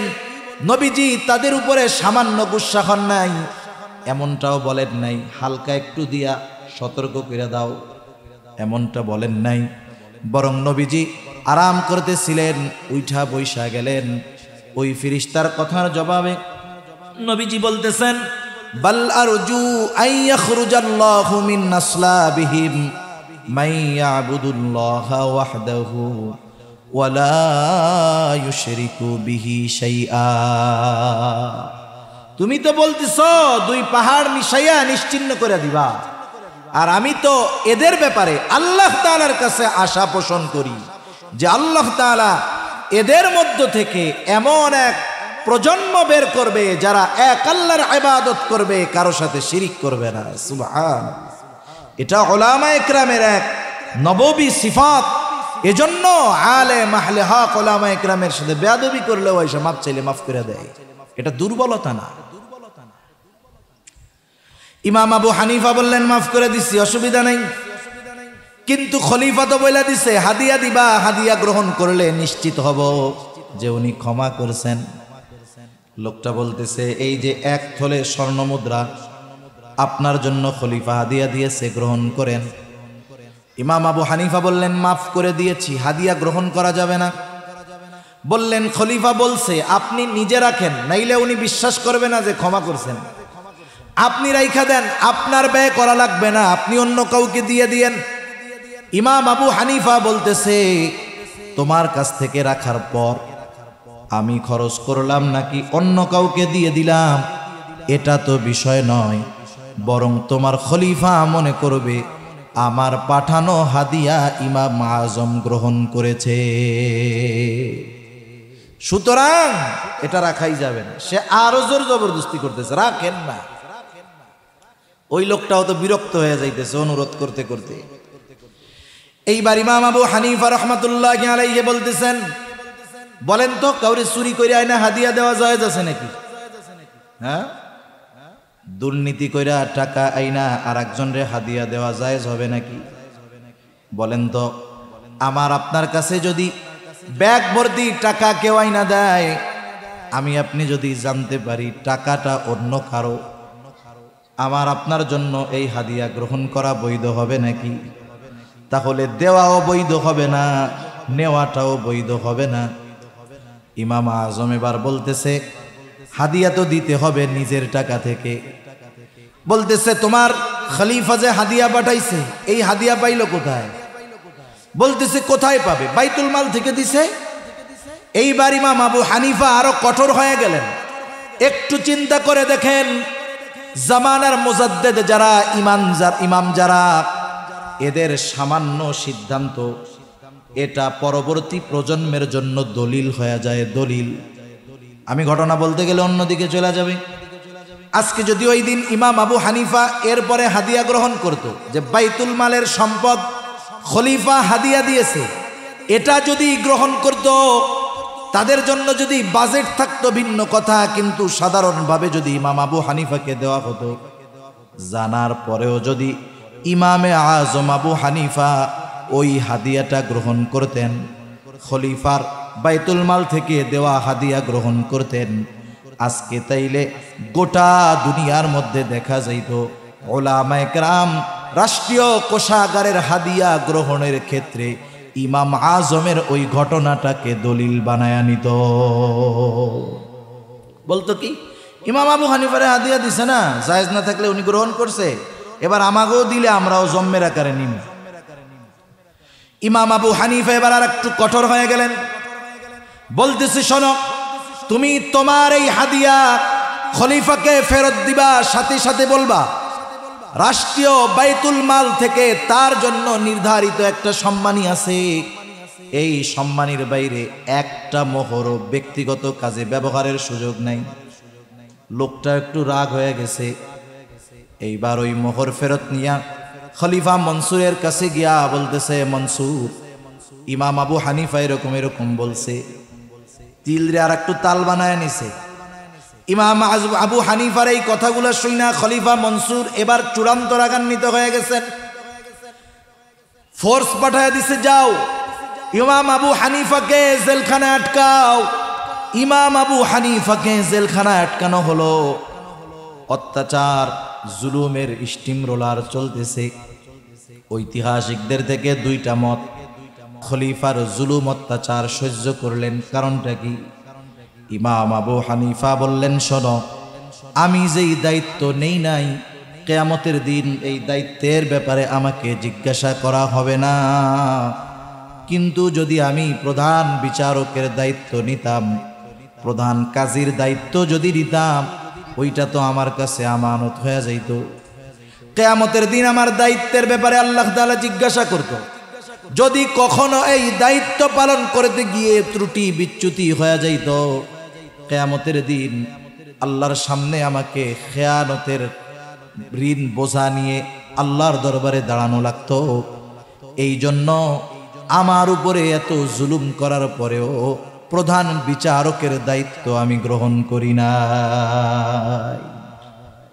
আর আমরা তো দায়িত্ব নেওয়ার প্রতিযোগিতা করি। তিনি এটা জানতেন। আবু দাউদের হাদিস, রাসূল আকরাম সাল্লাল্লাহু আলাইহি ওয়াসাল্লাম বলেন, আমাদের মধ্যে কাউকে যদি কোনো দায়িত্ব দেওয়া হয়, সরকারি দায়িত্ব হোক আর বেসরকারি দায়িত্ব হোক, নবীজি বলেন, কেউ যদি ওই দায়িত্বের সুচ পরিমাণ খেয়ানত করে, সুচ পরিমাণ, নবীজি বলেন কিয়ামতের দিন ওই লোকটা খেয়ানতের বোঝা নিয়ে আল্লাহর সামনে উপস্থিত হবে। সেজন্য প্রত্যেকের জায়গা থেকে খেয়াল করা দরকার যে দায়িত্বটা তো আমানত। আমাকে যেই দায়িত্ব দেওয়া হয়েছে, সেই দায়িত্ব যদি যথাযথভাবে পালন না করি, আর ওই দায়িত্বের বিপরীতে যেই ওজিফা, যেই বেতন আমার জন্য আছে, আমি যদি সেটা পরিপূর্ণরূপে গ্রহণ করি, তাহলেও আমাকে খেয়ানতকারীদের তালিকায় অন্তর্ভুক্ত হতে হবে। ছোট বড় সকল ধরনের দায়িত্ব আমানত। আল্লাহ তাআলা আমাদের বুঝবার তৌফিক দান করুন, সবাই বলি আমিন। দায়িত্বের সময় যেই সময়টা থাকে, দায়িত্বের টাইম, ওই টাইমটাও আমানত। একজন লোক অফিসে চাকরি করে, ওই সময় চুক্তি আছে সকাল 8টা থেকে দুপুর 1টা, 1 ঘন্টা নামাজ, খানার বিরতি 2টা থেকে 4টা। এই যে সময় 7 ঘন্টা 8 ঘন্টা সময়, এটা তার জন্য আমানত। এই সময়টা সে নিজের কাজে ব্যয় করতে পারবে না। শুধু তাই না, যেই অফিসে চাকরি করে, অনেক সময় অফিসের মোবাইল থাকে, খাতা থাকে, কলম থাকে, এটাও কিন্তু আমানত। ব্যক্তিগত কাজে ব্যবহার করা যাবে না, সময়টা নিজের কাজে ব্যয় করা যাবে না।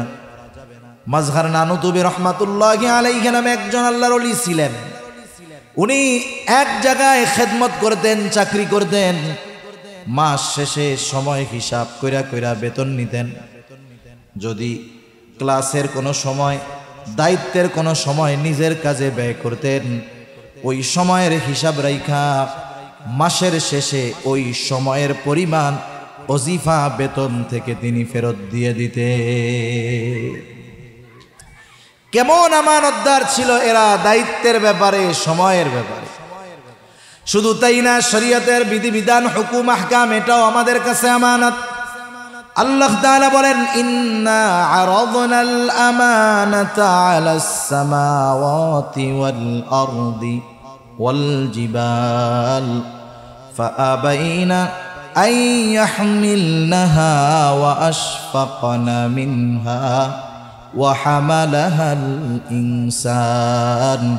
আল্লাহ তাআলা বলেন, আমি এই আমানত আসমানের কাছে, জমিনের কাছে, পর্বতমালার কাছে পেশ করলাম। তারা প্রচণ্ড ভীত সন্ত্রস্ত হয়ে গেল।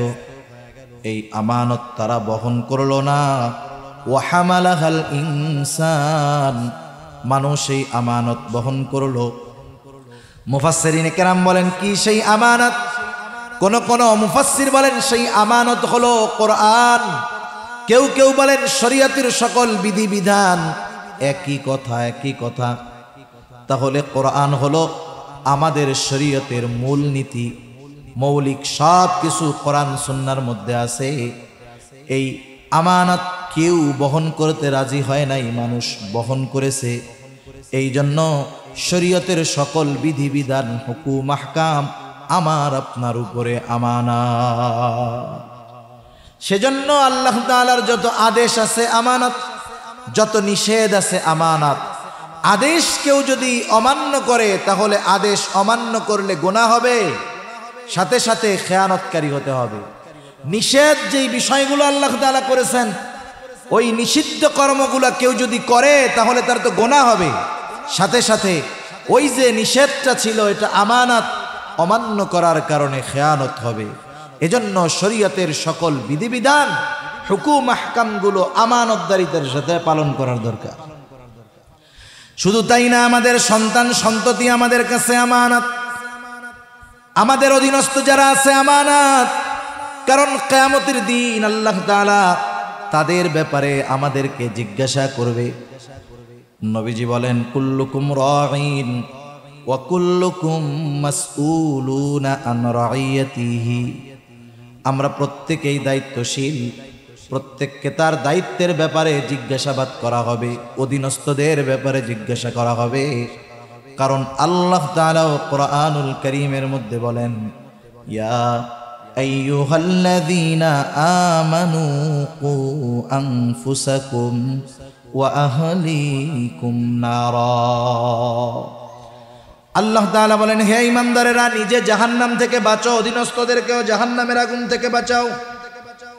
সাহাবায়ে কেরাম প্রশ্ন করতেছে, ইয়া রাসূলুল্লাহ, নিজে জাহান্নাম থেকে বাঁচবো বুঝলাম, আদেশটা করেছেন মুমিনদের উপর। ইয়া আইয়ুহাল্লাযীনা আমানু, হে ঈমানদারেরা, নিজে জাহান্নাম থেকে বাঁচো। ঈমান তো আনছো, কেমনে জাহান্নাম থেকে বাঁচবা? সাহাবায়ে কেরাম বলতেছে, ইয়া রাসূলুল্লাহ, নিজে জাহান্নাম থেকে বাঁচবো বুঝলাম, নেকের কাজ করব, গুনার কাজ থেকে বাঁচবো, কিন্তু অধীনস্থদের জাহান্নামের আগুন থেকে কেমনে বাঁচাবো? কারণ দুনিয়ার কেউ কাউকে জাহান্নামের আগুন থেকে বাঁচাতে পারে না। দুনিয়ার কোনো নবী রাসূল তার মোহাব্বতের লোকদের জাহান্নাম থেকে বাঁচাতে পারবে না। কিন্তু আফসোসের বিষয় হলো, আমাগো দেশের কিছু বাবা তার মুরিদদের জাহান্নাম থেকে বাঁচানোর টেন্ডার নিয়ে নিছে। আছে না এরকম? বাবার কাছে মুরিদ হও, টেনশন নাই, কবরে গেলে মুনকার নাকিরের আগে বাপ যাই হাজির হবে। যে কি বলবে, এই আরে প্রশ্ন করিস না, এ দুনিয়া আমার লোক ছিল। এই শয়তানেও চিন্তা করে, এরকম উল্টাপাল্টা কথা কয় কেন? শয়তান বলে, তুই হলি আমার সবচেয়ে বড় খলিফা, তোর মতো শয়তান থাকতে আমার আর ডিউটি করা লাগবে না। চিন্তা করে দেখেন, যদি দুনিয়াতে কোনো মানুষকে এই ক্ষমতা দেওয়া হতো, সে জান্নাতে নিতে পারবে, জাহান্নামে নিতে পারবে। দুনিয়াতে কোনো মানুষকে যদি ক্ষমতা দেওয়া হইতো, একজন মানুষকেও যদি এই পাওয়ার দেওয়া হতো, আমার আপনার নবী এই পাওয়ারটা পাওয়া যাইতে। কিন্তু নবীজিকেও আল্লাহ তাআলা এই ক্ষমতা দেন নাই। আল্লাহ তাআলা যদিও নবীজিকে হাদি হিসাবে প্রেরণ করেছেন, পথ প্রদর্শক হিসাবে প্রেরণ করেছেন, নবী পথ প্রদর্শক, আমার আপনার নবী পথ প্রদর্শক, আল্লাহ তাআলাও কিন্তু পথ প্রদর্শক। এই যে আমরা নামাজ পড়ি, প্রত্যেক নামাজের প্রতি রাকাতে সূরা ফাতিহা আছে। হাদিস হইল এইটা। আর এক গ্রুপ বলবে প্রত্যেক নামাজের প্রতি রাকাতে সবার সূরা ফাতিহা পড়তে হবে। বিষয়টা কিন্তু এটা না। ইমামের পেছনে যখন নামাজ পড়বে, ইমামের কেরাত, মুসল্লির কেরাত, একা পড়ুক আর জামাতে পড়ুক, প্রতি নামাজের প্রতি রাকাতে সূরা ফাতিহা লাগে। সূরা ফাতিহার মধ্যে আমরা বলি, ইহদিনাস সিরাতাল মুস্তাকিম। আল্লাহ তাআলার কাছে দোয়া করি, আল্লাহ তাআলাই এই দোয়া করতে শিখাইয়া দিয়েছেন। আর এই দোয়াটা হলো আসমানের নিচে জমিনের উপরে সবচাইতে উত্তম দোয়া, সবচাইতে উত্তম ইবাদতের মধ্যে করা হয়। আবার আল্লাহ তাআলা আমার আপনার নবীর ব্যাপারে বলেন, ওয়া ইন্নাকা লাতাহদি ইলা সিরাতিম মুস্তাকিম, আপনাকে আমি সিরাতে মুস্তাকিমের পথ প্রদর্শক হিসাবে আমি আপনাকে প্রেরণ করেছি। আমরা আবার নামাজের মধ্যে আল্লাহ তাআলার কাছে বলি, ইহদিনাস সিরাতাল মুস্তাকিম, আপনি আমাদেরকে সিরাতে মুস্তাকিমের পথ নির্দেশিকা দেন, সিরাতে মুস্তাকিমের পথ দর্শন দেন। রাসূল ও হাদি আল্লাহ তাআলার কাছেও চাই পথ নির্দেশ।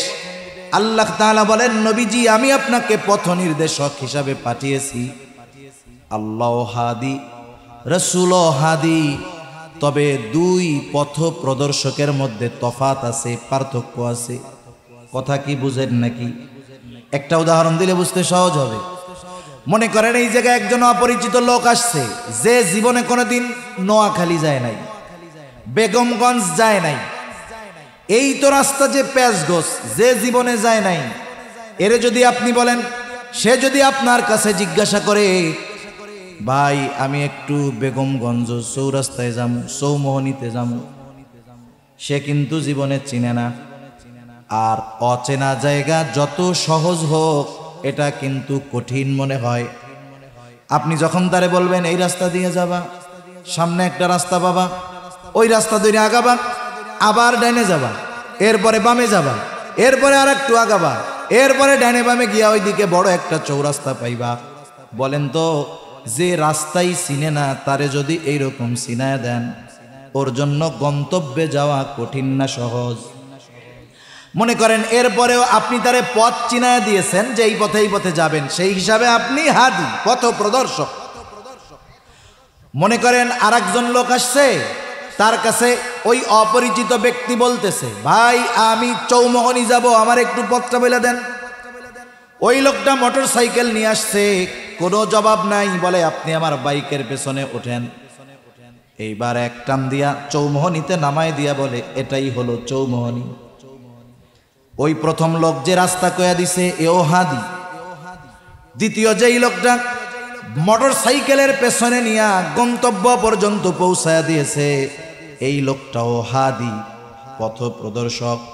বলেন তো, এই দুই পথ প্রদর্শকের মধ্যে তফাত আছে না নাই? নবীজি হলেন প্রথম জনের মতো। নবীজি পথ চিনায় দিবেন, পথ বলে দিবেন। আর আল্লাহ তাআলা শুধু পথ বলে দিবেন না, ওনার দয়া রহমত দিয়ে ওই পথে পরিচালিত করে গন্তব্য পর্যন্ত পৌঁছায়া দিবেন। আমরা ইহদিনাস সিরাতাল মুস্তাকিম যখন বলি, তখন বলি না যে আল্লাহ পথ চিনায়া দেন। মূলত এখানে আমরা বলি, আল্লাহ যা গুণগান বর্ণনা করার তো আগে করছি, এরপরে বলি আল্লাহ আপনি আপনার করুণা দিয়ে, দয়া দিয়ে, রহমত দিয়ে সিরাতে মুস্তাকিমে পরিচালিত করে গন্তব্য পর্যন্ত পৌঁছায়া দেন। আর নবীর ব্যাপারে আল্লাহ তাআলা বলতেছেন, আপনি পথ চিনায়া দিবেন, পৌঁছায়া দেওয়ার দায়িত্ব আমার। এই জন্য আবু তালেব যখন দুনিয়া থেকে চলে গেছে, নবীজি কান্না করতেছে, আহারে যেই চাচার দ্বারা এত উপকৃত হইলাম, চাচা ঈমান আনতে পারলো না। আল্লাহ তাআলা বললেন, ইন্নাকা লা তাহদি মান আহবাবতা ওয়ালাকিন্নাল্লাহা ইয়াহদি মান ইয়াশা। আপনি যাকে ভালোবাসেন, যাকে চান, তাকে আপনি হেদায়েত দিতে পারবেন না, বরং আমি যাকে চাই তাকে হেদায়েত দিব। সুবহানাল্লাহ। সাহাবায়ে কেরাম জিজ্ঞাসা করতেছে, কেউ তো কাউকে জান্নাতে নিতে পারে না, আমরা কেমনে জাহান্নাম থেকে বাঁচাবো? মুফাসসিরিনে কেরাম বলেন, এর দ্বারা উদ্দেশ্য হলো নিজে নেক আমল করবে, গুনার থেকে বাঁচবে, অধীনস্থ যারা আছে তাদের উপরে সর্বোচ্চ প্রচেষ্টার মাধ্যমে জাহান্নাম থেকে বাঁচানোর চেষ্টা করবে। তার চেষ্টায় যদি কোনো ত্রুটি না থাকে, হক আদায় হয়ে যাবে। তার উপরে যেই দায়িত্বটা ছিল, আমানতটা ছিল, সেটা পালন করা হয়ে যাবে। কিন্তু যদি অধীনস্থদের ক্ষেত্রে ওই দায়িত্বটা সে পালন না করে, তাহলে সেও খেয়ানতকারীদের অন্তর্ভুক্ত হয়ে যাবে। তাহলে আমরা আল্লাহ তাআলার সুন্দর ওয়াজের ব্যাপারে আলোচনা করতেছিলাম। আমানতের যতটুকু হয়েছে এতটুকু যদি আমরা আমল করি যথেষ্ট। আল্লাহ তাআলা বললেন, ইন্নাল্লাহা ইয়া'মুরুকুম আন তুআদ্দুল আমানাতি ইলা আহলিহা। এক নম্বর আদেশ করেছেন আল্লাহ তাআলা যে আমানত তার হকদারের কাছে ফিরায় দাও। দুই নম্বর আদেশ, ওয়া ইযা হাকামতুম বাইনান নাস আন তাহকুমু বিল আদল। তোমরা যখন মানুষের মধ্যে বিচার আচার করবা, ন্যায় বিচার করবা, তুমি যখন বিচারক, তোমার সামনে যদি তোমার দুশ্মন বিচারের জন্য আসে, খবরদার শত্রুতা বশত তার সাথে অবিচার করবা না। ওয়ালা ইয়াজরিমান্নাকুম শানাআনু কওমিন আলা আল্লা তা'দিলু ই'দিলু হুয়া আকরাবু লিত্তাকওয়া। কোন কওমের উপরে বিদ্বেষ বশত তাদের উপরে অবিচার করবা না, ন্যায় বিচার করবা। ন্যায় বিচারের শ্রেষ্ঠ উপমা নবীজি রেখে গেছেন, সাহাবায়ে কেরাম দেখায় গেছেন, তাবেঈনরা দেখায় গেছে, সোনালী যুগের মুসলিম শাসকেরা দেখায় গেছে। এই জন্য যেই সমাজের মধ্যে ন্যায় বিচার আছে, যেই সমাজের মধ্যে ইনসাফ আছে, ওই সমাজে তো জুলুম থাকতে পারে না। যেই সমাজে, যেই দেশে, যেই জাতির মধ্যে ইনসাফ ন্যায় বিচার আছে, এই সমাজ, এই জাতি বড় সৌভাগ্যবান। আজকে গোটা দুনিয়ার কোথাও ইনসাফ নাই, ন্যায় বিচার নাই, ঠিক কিনা বলেন? ন্যায় বিচার যদি থাকতো, গোটা দুনিয়ার সব রাষ্ট্রপ্রধানরা ইসরায়েলকে এই অপরাধের কাঠগড়ায় দাঁড়া করাতো, ঠিক কিনা বলেন? ন্যায় বিচার নাই, মরে গেছে। বিচারের মধ্যে আছে স্বজনপ্রীতি, দলপ্রীতি, গোত্রপ্রীতি, দেশপ্রীতি, ব্যক্তিপ্রীতি। কিন্তু নবীজি ন্যায় বিচারের উপমা রাইখা গেছে। হাদিসের একটা ঘটনা শোনায় আলোচনা শেষ করে দিব। একদিন নবীজির কাছে প্রসিদ্ধ এক গোত্র, মাখজুমি গোত্রের একজন মহিলার বিচার আসছে। চুরির অপরাধে তার হাত কাটা হবে। সাহাবায়ে কেরাম চিন্তা করতেছেন, নবীজি অন্দরমহলে ভিতরে, সাহাবায়ে কেরাম চিন্তা করতেছে, এই সম্মানীয় গোত্রের মহিলার হাতটা যদি চুরির অপরাধে কাটা যায়, মুশরিক কাফেররা টিটকারি করবে, সিসি করবে। এই মহিলার জন্য একটু সুপারিশ করার দরকার। কিন্তু নবীজির কাছে কে সুপারিশ করবে? ওসামা বিন যায়েদ রাদিয়াল্লাহু তাআলা আন তখন ছোট, নবীজি অনেক মহব্বত করতেন তাকে। ওসামাকে শিখায় দেওয়া হলো, তুমি তোমার নানার কাছে গিয়ে বলবা, নানা, যেই মহিলার হাত কাটা হবে সে মাখজুমি গোত্রের একজন মহিলা, ছোট মানুষ। যা শিখায় দিছে নবীর কাছে গিয়া সেটাই বলছে। নবীজির বুঝতে বাকি নাই, এই কথাটাই ছোট বাচ্চা নিজের থেকে বলে নাই, নিশ্চয়ই কেউ শিখায় দিছে।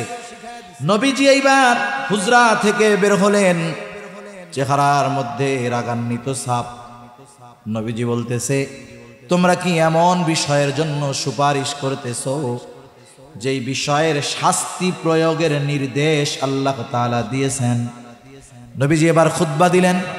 তিনি বললেন, শোনো, তোমাদের পূর্বে অনেক কওমকে আল্লাহ তাআলা ধ্বংস করে দিয়েছেন, যে তাদের মধ্যে যখন কোনো শরীফ মানুষ, সম্ভ্রান্ত মানুষ চুরির অপরাধে আটক হইত, যেহেতু সে বংশীয় মানুষ, চুরির অপরাধে আটক হইছে, তাকে শাস্তি না দিয়ে ছেড়ে দেওয়া হতো। আর একই অপরাধে যখন কোনো দুর্বল, জয়ীফ, গরিব মানুষ আটক হইত, তার উপরে হাত কায়েম করা হতো, শাস্তি দেওয়া হতো। তথা এই অবিচারের কারণে তোমাদের পূর্বে বহু জাতিকে আল্লাহ তাআলা ধ্বংস করে দিয়েছেন। নবীজি বলতেছেন, শোনো, ওই আল্লাহর শপথ, যার হাতে আমার প্রাণ, এই মহিলার জায়গায় যদি আমার কন্যা ফাতেমাও হইত, ফাতেমা বিনতে মুহাম্মদও হইত, আল্লাহর শপথ, আমি তার হাতটা চুরির অপরাধের কারণে হাতটা কেটে দিতাম। সেজন্য ন্যায় বিচারের উপমা নবীজি দেখায় গেছেন। এখন আমরা তো আর সবাই বিচারক হইতে পারবো না, আমরা ন্যায় বিচার করবো কেমনে? শুনেন, পরিবারের মধ্যে অবিচার করে, বাপ ছেলের উপরে অবিচার করে। দুই ছেলেকে দুই চোখে দেখে, একজনের জমি বেশি লেখা দিয়ে বসে রয়েছে, আর একজনের কিছুই দেয় না, আছে না নাই? সব পোলাগো লেখা দিছে, মাইয়াগো কিছু দেয় না, এই অবিচার বাপরা করে না? সেজন্য প্রত্যেকের জায়গা থেকে ন্যায় বিচার করতে হবে। আল্লাহ সুবহানাহু ওয়া তাআলা বুঝবার তৌফিক দান করুন। এরপরে আল্লাহ তাআলা বলতেছেন, ইন্নাল্লাহা নি'ম্মা ইয়াইদুকুম বিহ। আল্লাহ তাআলা কতই না সুন্দর ওয়াজ তোমাদেরকে করলেন, সুন্দর ওয়াজ। এখন এই ওয়াজ শোনার পরে, জানার পরে, এই ওয়াজের উপরে আমল করলাম কি করলাম না, এই ওয়াজ নিয়ে কি সমালোচনা করলাম কি করলাম না, আমি বললাম আপনাদের সাথে, আপনারা আমল করলেও আমি দেখব না, সমালোচনা করলেও আমি শুনবো না। কিন্তু এই ওয়াজ আল্লাহ তাআলা করলেন, আমরা আলোচনা করলাম। এখন যদি সমালোচনা করি, আমলে পরিণত না করি, আল্লাহ তাআলা শুনবেন, দেখবেন নাকি?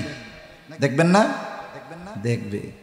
এজন্য আল্লাহ তাআলা কেমন যেন বলতেছে, এত সুন্দর ওয়াজ আমি আল্লাহ করলাম, এই ওয়াজের উপরে তোমরা আমল করো কি করো না, এই ওয়াজ দিয়া কি আলোচনা সমালোচনা করো, আমি আল্লাহ কিন্তু সব দেখি, সব শুনি। কেন?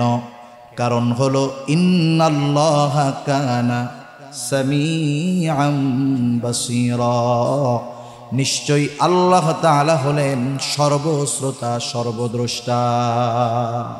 আল্লাহ তাআলা আমাদের সকলকে আমানতদার এবং প্রত্যেকটা ক্ষেত্রে ইনসাফ এবং ন্যায় বিচার করার তৌফিক আল্লাহ দান করুন। সকলে বলি আমিন। ওয়া আখিরু দাওয়ানা আলহামদুলিল্লাহি রাব্বিল আলামিন।